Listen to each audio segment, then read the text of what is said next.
untuk membuat ikan mengisap ikan.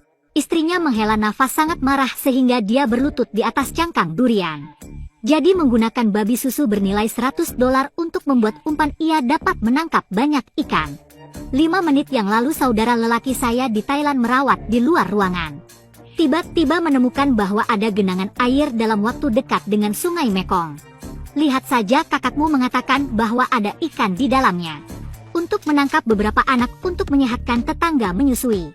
Dia segera berlari kembali ke babi untuk menangkap babi susu langsung melemparkannya ke sungai sebagai kebiasaan bagi istrinya untuk memprotes. Lihat di sini, saya ragu bahwa ikan itu juga suka makan daging babi. Dini hari berikutnya dia membawa pompa di punggungnya ke genangan air. Dia mengamati situasi di negara itu terlebih dahulu. Kemudian ambil sekop untuk mulai menutupi lubang drainase. Jadi ikan besar di genangan tidak akan bisa melompat. Jika saya tidak melihat diri saya sendiri, saya tidak akan berani percaya bahwa era ini dan orang-orang tidak mengisi genangan itu begitu cepat. Sejauh hanya perlu 30 menit untuk menyelesaikannya. Ya Tuhan, pemandangan ini seperti mengubah ikan menjadi burung di kandang. Selanjutnya, ia mengambil air dalam panci merah yang dituangkan ke dalam pompa untuk memangsa air. Setelah itu, ia meraih kawat mesin untuk merebut satu. Pompa berhasil dimulai.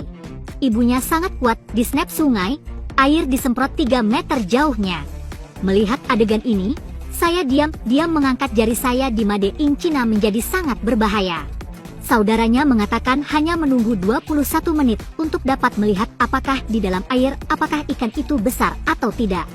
Seiring waktu berlalu, level air di genangan secara bertahap ditarik ke bawah. Ikan di kolam tidak punya tempat untuk bersembunyi dan berlari. Melihat adegan ini, saudaranya menyeringai dan tidak bisa menahan mulutnya. Dia merasa akan menangkap 150 kg ikan. Tapi kegembiraan itu tidak lama sebelum dia tiba-tiba mendengar suara pompa air yang tersumbat. Harus bergegas ke depan untuk menarik pipa air. Yang mengharapkan asap putih berasal dari pompa ini bukan manifestasi dari pompa pembakaran.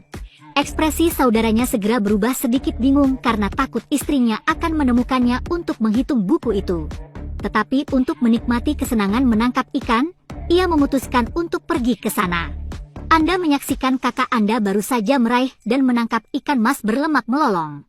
Ikan-ikan mas ini sangat gemuk, bukan 2000 gram, juga 2 kilogram. Semakin dia menangkap semakin dia seperti serigala yang lapar. Mengambil banyak ke arah ikan besar yang membuatnya tidak dapat menghindarinya terperangkap di dalam panci. Seluruh prosesnya sangat menarik. Ketika saya bertanya bagaimana cara menangkap ikan dengan tangan saya tanpa sangat cepat, dia tertawa dan dengan tenang berkata, "Adik laki-lakinya Anda memutar kecepatan selama 26 tahun melajang, bukan nama inferioritas." Mendengar dia mengatakan itu, saya benar-benar ingin memberikan kanvas gunakan jaring untuk menangkap ikan. Saya benar-benar tidak tahu apakah dia sudah ketinggalan zaman atau saya pikir terlalu progresif. Pepatah mengatakan air mendung mudah menangkap ikan. Kalimat ini tampaknya tidak benar. Saudara laki-laki itu tampak sangat sibuk di air berawan, direndam dalam air selama setengah hari bahkan rambut tidak tertangkap. Bantuan dia hanya bisa menggunakan tubuhnya untuk menekan ikan. Akhirnya menangkap 1 anak. Modal ingin menangkap lebih banyak anak untuk 6 anak. Yang mengharapkannya untuk mengoleskan tangannya di ikan di depannya menari. Untungnya, saudara laki-laki saya menanggapi dengan cepat ke ikan. Dia memeluknya dengan erat. Melihat ikan yang malang itu terperangkap di dalam panci. Saudaraku yang bosan ingin menangis. Ibunya di sini benar-benar kerugian besar tetapi baru saja kehilangan pompa dan kehilangan babi susu.